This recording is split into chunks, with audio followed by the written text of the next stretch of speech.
Prince Philip, the husband of reigning British monarch Queen Elizabeth II, has died. He was 99 years old. Flags at Buckingham Palace are flying at half-staff. The royal family has entered an official mourning period. Well, on their golden wedding anniversary, the Queen described the Prince as her strength and stay. Also known by his title, the Duke of Edinburgh, Prince Philip spent more than 70 years by her side. Well, the royal family issued this statement an hour or so ago, where it said it's with deep sorrow that Her Majesty the Queen has announced the death of her beloved husband. His Royal Highness Prince Philip, the Duke of Edinburgh, has passed away peacefully this morning at Windsor Castle. More now from Andrew Simmons, who takes a look back at the life and legacy of the Duke of Edinburgh. He was by her side throughout the longest reign of a monarch in British history. For Prince Philip, Duke of Edinburgh, it wasn't only a marriage, but a life of service to his wife, Queen Elizabeth II. Born into Greek and Danish royalty, Philip had a lonely childhood. He was taken under the wing of the British aristocracy. When he married the then Princess Elizabeth in 1947, he was a promising young naval officer.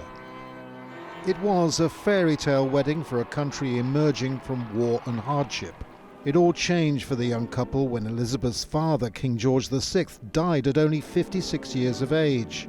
She became queen, and Philip, in the words of his private secretary, looked as if the world had fallen down on him. His naval career ended along with his independence. Prince Philip was sort of forced into making huge sacrifices. He was very much a man's man, not someone who was going to naturally fall into the position of playing second fiddle and walking 2 paces behind his wife and calling her ma'am in public and so on. And so began life in the Queen's shadow. Hundreds of engagements a year. He did, however, manage to find time for his own charities, helping young people and conserving wildlife. Very energetic, a problem solver, a sort of scientific cast of mind. So those were sort of, on the positive side, the attributes that people admired. Sometimes, though, his detractors would say that, some of his forthrightness could come across as rudeness. Philip did have a reputation for embarrassing and politically incorrect remarks, whether he was being rude about the Chinese or Indians, or swearing at photographers, often a sideshow to formal occasions. Yet even though an air of racism hung over him, a staunchly royalist UK media generally forgave him. He was certainly given a much easier ride than politicians. Politicians who tend to make a racist or an offensive remark in this day and age tend to have to apologise a couple of days later because there's so much pressure on them. But I've never known Prince Philip to apologise for a remark, and I remember once he wandered over after he'd said to an Aboriginal leader, "Do you still throw spears at each other?" And I saw him do this in Australia in 2002, and the next day he came over. It made front pages all over the world.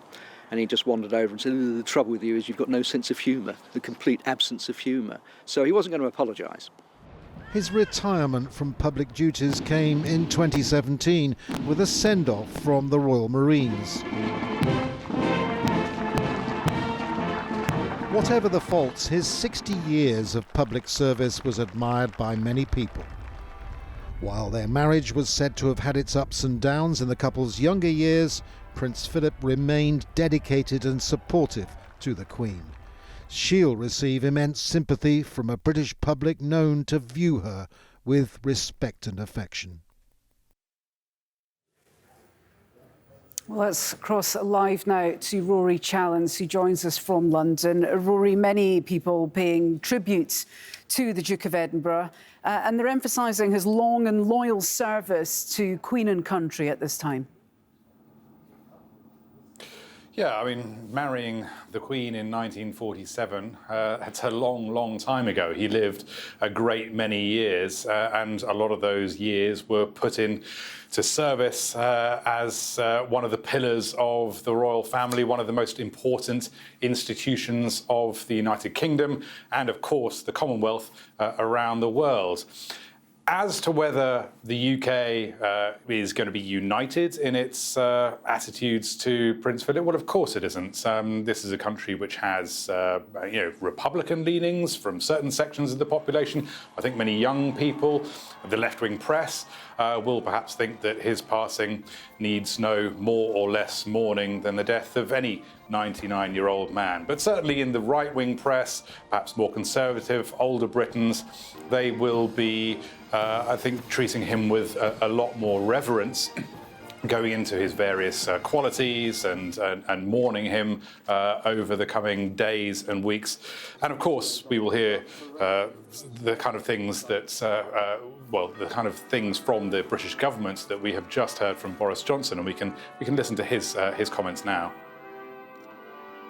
Prince Philip earned the affection of generations here in the United Kingdom, across the Commonwealth and around the world. He was the longest serving consort in history, one of the last surviving people in this country to have served in the Second World War, at Cape Matapan, where he was mentioned in dispatches for bravery, and in the invasion of Sicily, where he saved his ship by his quick thinking. And from that conflict, he took an ethic of service that he applied throughout the unprecedented changes of the post-war era. Like the expert carriage driver that he was, he helped to steer the royal family and the monarchy so that it remains an institution indisputably vital to the balance and happiness of our national life. Rory, the Duke of Edinburgh was very old. He died at the age of 99, so this won't be a great shock to many people. And of course, these funerals are planned years in advance. But nobody really could have foreseen the fact that Prince Philip would have died in the middle of a global pandemic. How are they going to hold this pomp and pageantry, the royal send-off, while the country is still in lockdown? Well, I think it will be a very different funeral than the ones that palace organisers will have been preparing for pre-COVID. Of course, since COVID hit, they have had to come up with a plan B. And what we know Plan B won't entail is the kind of things that we're used to seeing in royal funerals. So processions through the streets, crowds lining those streets, waving flags, packed in tightly next to each other. Perhaps a coffin lying in a cathedral with people processing past it and paying their respects. That is most likely going to be impossible. At the moment in the UK, because of COVID restrictions, funerals are limited to 30 people maximum. Now that is going to endure, I think, for at least a few weeks, perhaps another couple of months or so. So if we have Prince Philip's funeral within that time, it is likely to be much, much smaller and much less public than the organisers had been hoping for. So it is almost certainly going to take place at Windsor Castle and be attended by a much smaller number of people, perhaps just close family. Of course, it also raises questions about whether family overseas at the moment, Prince Harry and Meghan Markle, who have had their differences with the royal family, as we know, over recent months, whether they will be in attendance. These are questions we don't know the answer to yet. OK, Rory Challens there, live from London. Rory, thank you very much indeed. Well, let's take a closer look at the life of the Duke of Edinburgh. Prince Philip was born on June 10th, 1921 in Corfu to Greek and Danish royal families. He was known as Prince Philip of Greece and Denmark. Well, due to his mother's ill health, Philip moved to England in 1928 and was raised by his maternal grandmother and uncle. In 1942, he became a sub-lieutenant in the British Royal Navy and was promoted to first lieutenant and executive officer aboard the HMS Wallace. He participated in the Allied landings in Sicily during World War II. On November 20th, 1947, he married Princess Elizabeth at Westminster Abbey, becoming the Duke of Edinburgh. Less than 5 years later, Philip's naval career ended with the death of King George VI and Elizabeth's ascension to the throne. In 1979, his uncle, Lord Louis Mountbatten, was killed in an IRA bombing in Ireland. On June 10th, 2011, Philip celebrated his 90th birthday and became the oldest serving royal consort. Later in life, he suffered from various ailments, including a chest infection, a blocked coronary artery, and bladder infections. And in August 2017, he attended his final official engagement before retiring from public life. Well, let's get more now from royal biographer Christopher Wilson. He joins us on Skype from Cornwall, Cornwood rather, in the United Kingdom. It's good to have you with us on the News Hour. It's hard to get the life of a 99-year-old, especially one married to the reigning British monarch, into approximately a minute 30 seconds. But there's a long and storied life, many achievements, many impacts on so many people. How do you think he will be remembered, not just by those in the UK, but also worldwide? Well, I think he is a person who has actually saved the House of Windsor, in my view.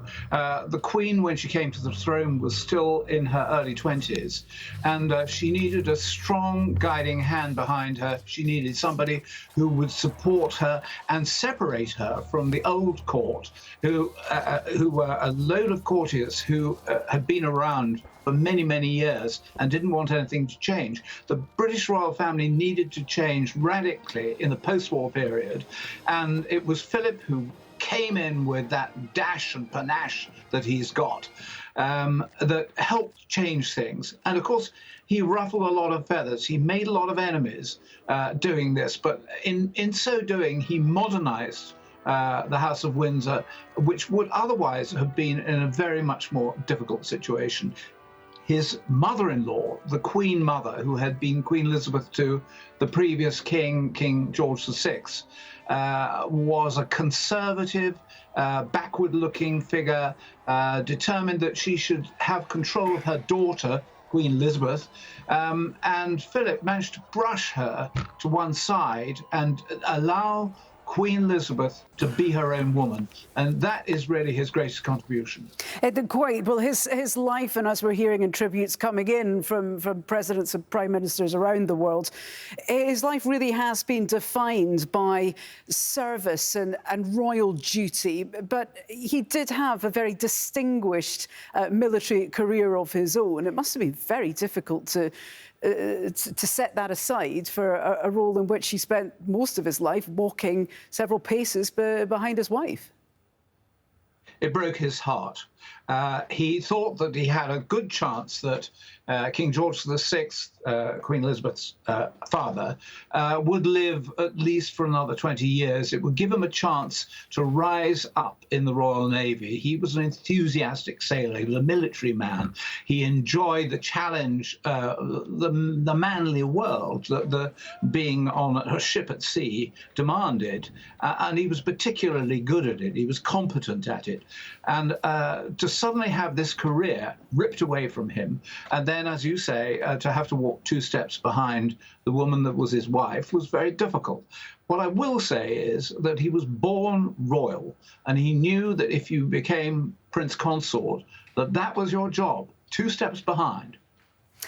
But he fulfilled that duty. He never wavered from it, much as he would have liked or disliked it. He carried that role and function to the very end. And he was an important support for Queen Elizabeth, not just in the roles he performed, but also to help her steady the ship through what's been quite a turbulent reign, it has to be seen. The royal family has endured many challenges, not just the abdication, the death of Princess Diana, and it seems it's going through another turbulent time right now with the story of Prince Harry and Meghan Markle.